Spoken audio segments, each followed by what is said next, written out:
station covering all of the DMV. This is DC News Now.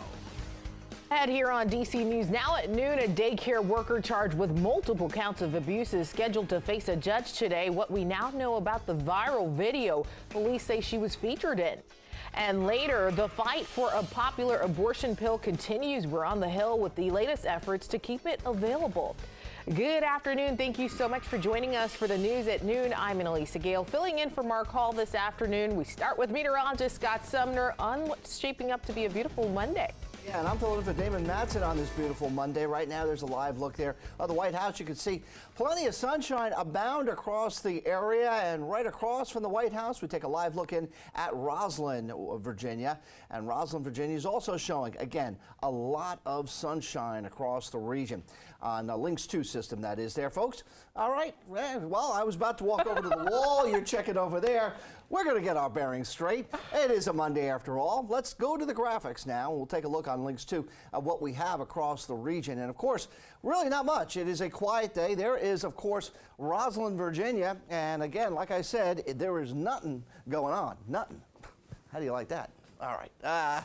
But anyway, let's take a look at what we have temperature change-wise, and we've actually gotten a little milder since this point at this time yesterday. We're some pretty much 2 to as much as maybe 7 degrees warmer than what we were on your Sunday, Easter Sunday afternoon. But we're going to get a lot warmer than that here, folks. Any records this week? Well, if we do, we're going to flirt with a couple of those records later in the week. I talked about it yesterday. Talk about it again today. If you missed the weekend forecast there, the first number is the actual number being forecasted for the region. So we're looking at lower to middle 80s. And then the second number here will be the record for that day, which would be Thursday, April 13th and Friday, April 14th. And as you see again, we'll be flirting with some records, especially, Martinsburg, Winchester, Dulles, these places. DC itself, I don't foresee us getting into any sort of records because we would have to get into the 90-degree range, and that I don't foresee happening across the area. How about today? Forecast looking good, 62 at 1 p.m., 65 at 3 p.m., 66 in Frederick at 5 p.m. So again, it is going to be a beautiful afternoon across the entire region. And stay around because I've got that 7-day forecast coming up for you in just a few minutes. All right, thanks, Scott. Well, breaking this afternoon in Louisville, Kentucky, at least 4 people have been killed and 8 have been injured in a shooting at a bank. It happened in downtown Louisville. Police say the suspected shooter is also dead this afternoon and that he appeared to be a former employee of the bank. At this point, it's unclear how he died. 2 police officers are also being treated for injuries. We believe this is a lone gunman involved in this that did have a connection to the bank. It appears he was a previous employee. We're on this developing story at 5 and 6 here on DC News Now.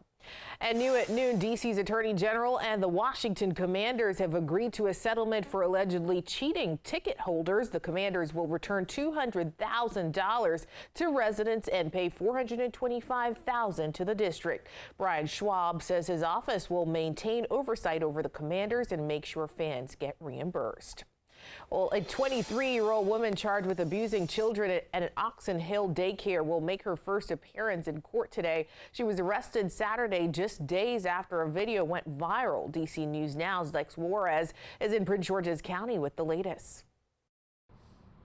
Kayla Greenwell is charged with multiple counts of child abuse and assault. And today a judge will decide whether or not she will get bond before the preliminary hearing that is set in May. Now, the accusations of assault actually first came to light at the end of last week, and the daycare confirmed she'd been fired Friday afternoon. According to Prince George's County Police, there are multiple videos of Greenwell abusing children at the daycare. They said the investigation also revealed that she recorded herself on her phone while she was actively abusing kids on April 5th. Parents are understandably horrified to find out about this. How did it happen? You know, everyone has an off day, but it shouldn't happen as kids. I've never had any issues, but to wake up to this is like ridiculous. Well, Greenwell first started working at the daycare in late March. The daycare center says that she did pass all background checks before being hired, and they have been working and cooperating with police as they conduct their investigation into this. She's scheduled to be in court at 1:15 today. Of course, we will bring updates both here and online. In Upper Marlboro, I'm Lex Juarez, DC News Now. Turning to Maryland now, a woman is in critical condition after a house fire in Montgomery County. Officials say the fire happened on Saturday morning on Whetstone Road in Gaithersburg. They believe the fire was an accident, possibly tied to a malfunctioning lamp. 3 people were hospitalized and the family's 3 dogs died in that fire as well. And also in Montgomery County, an attic fire caused $2 million in damage. Montgomery County Fire and Rescue says no one was at home at the time. Officials say the fire started near the floor of the attic adjacent to the HVAC unit. They say it likely involved electrical cables. No injuries were reported there. Now over to Capitol Hill, where 2 opposing court rulings have left the future of medication abortions in question. Even in states like California, where abortion is legal and protected. Now the White House is weighing its options. Washington correspondent Trevor Shirley is in the district now with a look at what's next.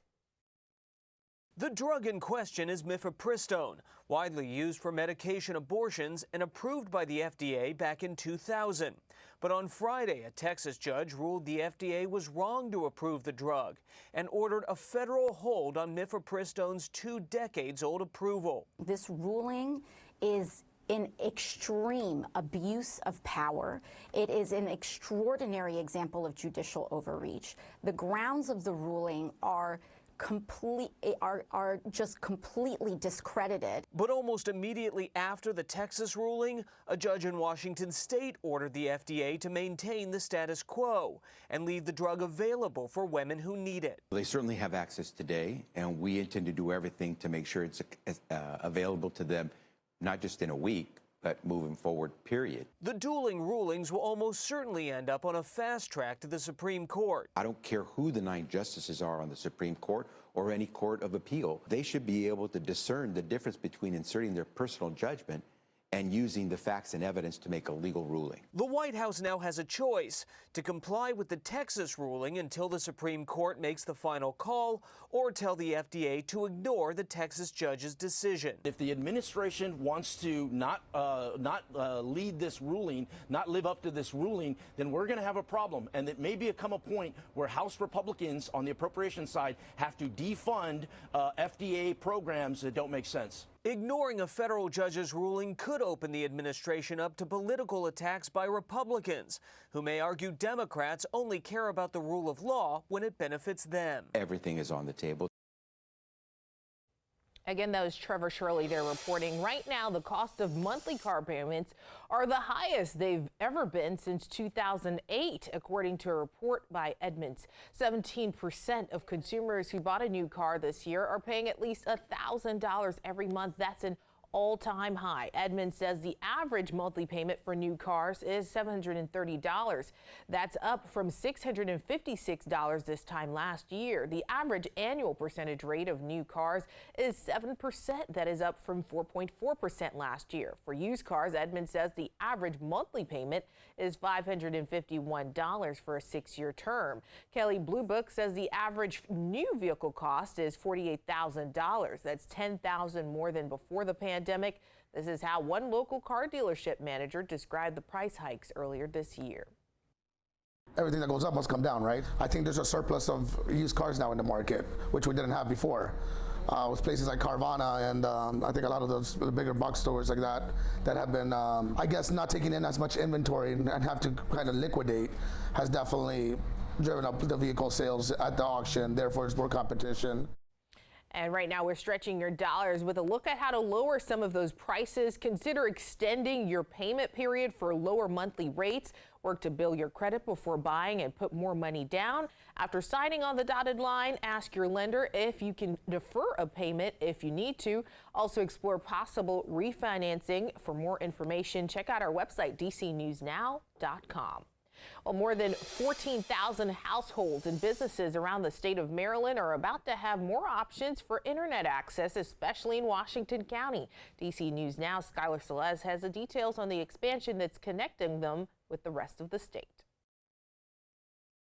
Antietam Broadband has reigned supreme in the Washington County area for years when it comes to internet, but they might have some competition coming their way. Through Connect Maryland, the state is working to close the digital divide across the state by funding internet providers to build new broadband networks specifically to households currently without service. We have to ensure that those same assets that are accessed today through the school system and libraries and places that have been connected are also accessible at home. The Connect Maryland initiative will allow households to have an improved access to broadband internet, especially in rural areas of Washington County. This funding helps to pay for the infrastructure that will go to ideally bury fiber to make those high-speed broadband connections to those locations that are unserved. I live out in the country, so it's hard to get too many options. Todd Stroud lives in a rural part of Washington County and says although he is happy with his internet service, he would like to see some competition and thinks the different options for internet would also benefit entrepreneurs. I do flipping on eBay. I do all kinds of things. You can't do that without the internet. So it really can open doors for entrepreneurs to be able to start their own business very easily. If you've got internet, without it, it's pretty tough. The Maryland Department of Housing and Community Development estimate 100% of Marylanders will be fully connected by 2026. Reporting in Washington County, Maryland, Skylar Salas with DC News Now.